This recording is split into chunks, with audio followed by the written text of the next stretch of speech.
Coming up, a new tool to increase accountability at Emerson. And the group hoping to make people more welcome on campus. All that and more today, Tuesday, October 5th.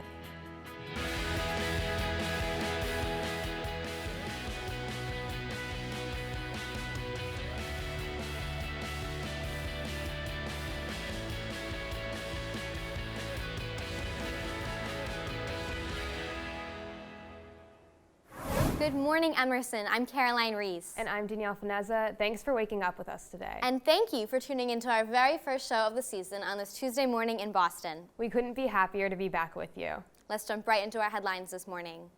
Emerson has launched a centralized tool for reporting incidents of bias.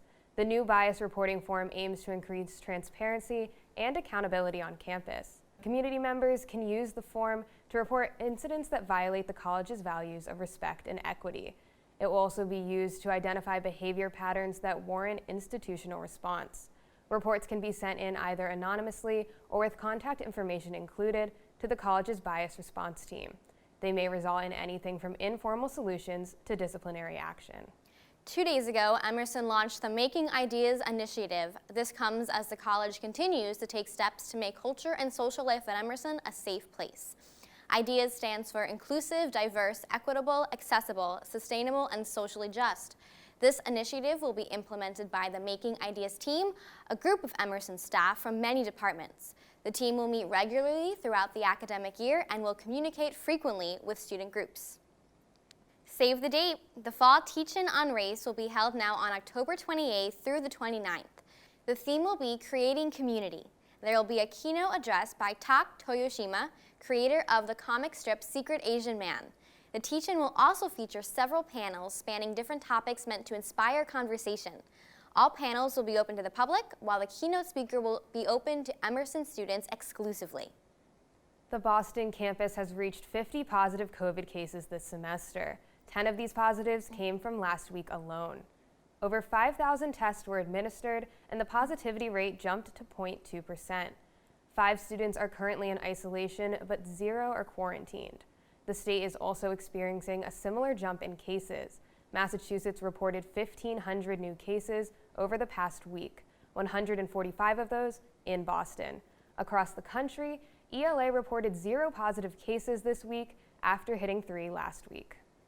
Emerson's first live stage production since the start of COVID-19 took to the Jackie Libergot Black Box Theater. The school kicked off its fall lineup with a production titled The Late Wedding. With COVID-19 protocols in place for their month-and-a-half rehearsal period, it wasn't the easiest of runs. However, with drive and determination to put up a successful show, every actor fought through to make this production worth the wait after such a long theater drought. Stay tuned for more upcoming productions here at Emerson. American opinions are split on Texas's new abortion ban. The law bans abortions after 6 weeks of pregnancy and deputizes citizens to enforce it. 46% of adults currently support the law, with almost an identical 47% in opposition. The additional 7% were undecided. These numbers come from a recent poll conducted by Emerson College Polling and Lake Research. The Lake Emerson poll also revealed a gender disparity in reactions, with 51% of women opposing the law and 53% of men supporting it. The organization surveyed 1,000 adults across the country. This year has not been easy for the MBTA. The transit system has its fair share of mishaps. Boston News correspondent Sam DeCoste tells us the most recent incident. We're here at Broadway Station in South Boston, where a Red Line train derailed on Tuesday. The MBTA telling us the train veered off the tracks and collided with the platform. Now, there were 47 people on that train, none of which were harmed. However, this incident comes as just the latest addition to a list of incidents tied to the MBTA over the last few years. Governor Carlee Baker saying there have been 8 derailments on the T in the last 2 years alone. In July, a Green Line train slammed into the back of another train near Boston University. That operator has since been charged with criminal negligence. The incident sent 27 passengers to the hospital. In March, a brand new Orange Line train with near 100 people on board derailed at Wellington Station. That led the MBTA to take all new Orange and Red Line trains out of service temporarily. Tuesday just marked more of the same. Governor Baker insists that commuters have nothing to fear riding the T. but commuters aren't so sure. My reaction to this when I heard about it was, oh, again, that's basically, you know, it doesn't surprise you whatsoever. You know, these things happen all the time. Whenever I check the MBTA Twitter at this point, it's just, you know, things go wrong whenever I need to use the T. So I'm like, it gets annoying, but you know, it is what it is. Having this information now, I'm definitely going to be a little bit more cautious about taking the T. And like, if a train is backed up, I'm definitely going to be wondering why a train is backed up. I think there's kind of a habit if you live for a major city, if something works, it's very easy to get complacent and to kind of just like go through the motions and just be sure like everything is working like as normal and not necessarily looking for A, how to improve said public transit system, or B, to actually check if there's anything that you could replace. The cause of the crash is still under investigation. The MBTA also saying they plan on rolling out all new Red Line trains by September 2024. From South Boston, Sam DeCoste, Good Morning Emerson. Thank you, Sam. After the break, we hear from Maximo Lawlor about the forecast. And the latest in the search for Emerson's president. Stay with us.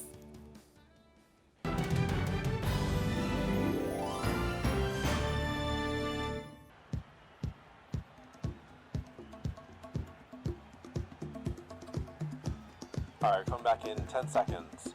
Ready, camera one.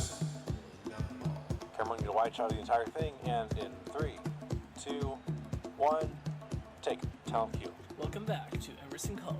Emerson Camera trails 4, get a shot of the players coming across the court. 10 seconds left. Emerson trails by 1 point. As Camera the 2, team close on the finishes person their shooting. timeout. Thanks, Joe. With 10 seconds left, Emerson is hoping to pull away and score this big one. Camera 1, get a close up, follow them over. Emerson trails WPI 10 points. 10 seconds left. Emerson trails by 1 point as the team finishes their timeout. Camera 1, close up on number 33. Thanks, Joe. With 10 seconds left, Emerson is hoping to pull away. Follow the ball, follow the ball.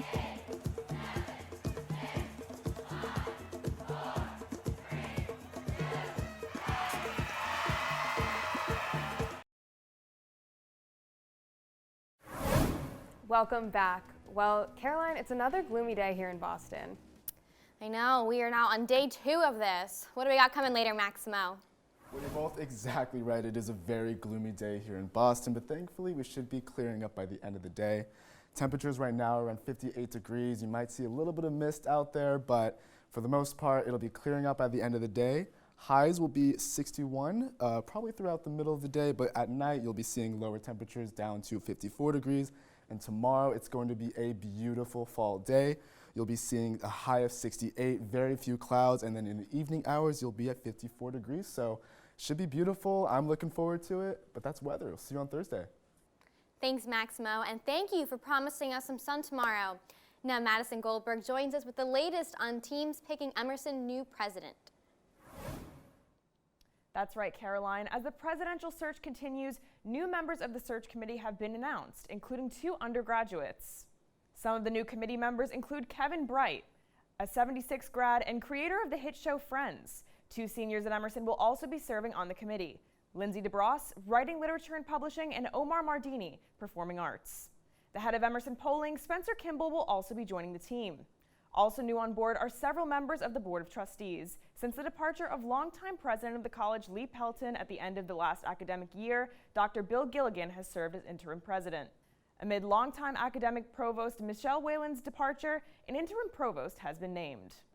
Whalen accepted a presidency at Wheaton College and is temporarily succeeded by Jan Roberts Breslin, former dean of graduate and professional studies. Breslin pioneered Emerson's Film and Media Art MFA program. She will assume the role on November 13th. That's all for now. Back to you at the desk. Thanks for the update, Madison. After the break, What's Trending correspondent Berk Tanyel has his finger on the pulse. And we have updates on Emerson Sports World. Don't go anywhere.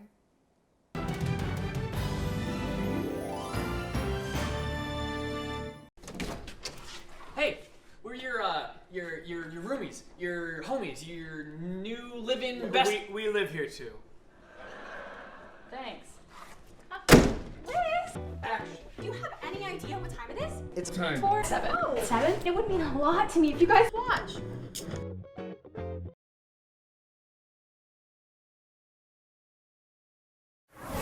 Welcome back. Now, a cast list was recently released on an upcoming blockbuster movie, and people are torn. Our What's Trending correspondent Berk Tanyel went out to see what the people of Emerson had to say about it.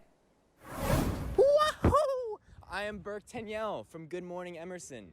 Did you know there's a new Super Mario Brothers movie scheduled for release in December 2022?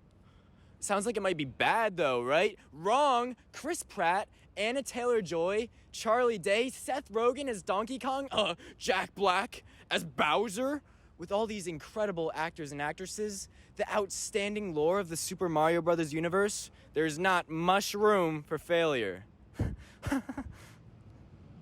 Let's delve into some of the thoughts and opinions of people on the Super Mario movie. You guys look like you know about the Mario movie that's coming out December 2022. You guys heard about it? Yeah, definitely. Chris Pratt, Anna Taylor-Joy, Seth Rogen, Jack Black as Bowser. I mean, come on. Yeah, all-star cast. How much is that movie gonna cost? I do think it's pronounced Anya Taylor-Joy. Have you guys ever played any Mario games? Absolutely. A ton. Did you play Super Mario Brothers on the Wii by any chance? Yes. Yes. Best game, right? Best one. No, I'd give it to Super Mario World. Yeah, one I've played. People think that Chris Pratt isn't going to be able to pull off this Italian accent. I guess I've never seen him do one. I just don't know if he has the qualifications for that. Is he Italian? No? He has like orange hair. That doesn't seem very Italian to me. I'm Berk Tanyel, signing off for Good Morning Emerson. Thank you, Berk. I think regardless of the reviews right now, this is a movie that will easily receive a lot of attention from a multitude of ages. For sure. I mean, I definitely want to see what Chris Pratt is going to do in the role. And now Jillian Kay is here to let us know how Emerson has been doing in the sports world. How's it looking, Jillian? Well, Danielle, Emerson women's soccer defeated Mount Holyoke 6-0 on Saturday. Team captain and senior forward Grace Cosgrove took home a hat trick, scoring 3 out of the 6 goals for the Lions. More honorable mentions include Simone Berrigan-Shaw, Lauren Carlson, and Josephine Maza, who all added 1 goal. This marks the Lions' first conference win. They'll make the 2-hour drive to Coast Guard on Wednesday, looking to take home another NUMAC victory. The men's soccer team wasn't so lucky on Saturday. They fell to Wheaton in a 3-0 loss. 3 goal attempts were made by freshman forward Theodore Bouchara, senior midfielder RJ DeZima, and freshman midfielder Diego Jimenez made 2 attempts. Despite this setback, the Lions will return to Rochfield for a non-conference matchup against Emmanuel. So go out and show your support at 6 p.m. on Tuesday. And speaking of devastating losses, the women's volleyball team fell to Coast Guard in a dramatic 5-set thriller on Saturday. It looked like lights out for the Lions when they lost the first 2 sets. But in true Emerson volleyball fashion, they battled to win the 3rd and 4th sets, ultimately tying the score. Coast Guard took home the win, but not without Emerson's freshman front row leading the offensive scoreboard. Amelia Combs banked 14 kills, and Parker Cummings followed closely behind with 13. The Lady Lions returned to the home court on Tuesday for a 2019 championship rematch against Babson. Free pizza will be provided to all Emerson students in attendance, so you won't want to miss it. That's all for sports. Caroline and Danielle, back to you. Thank you, Jillian. Now, I can never say no to free pizza, so you probably will see me there on Tuesday. That's all we have today on Good Morning Emerson. Join us again this Thursday, bright and early. Have a beautiful day.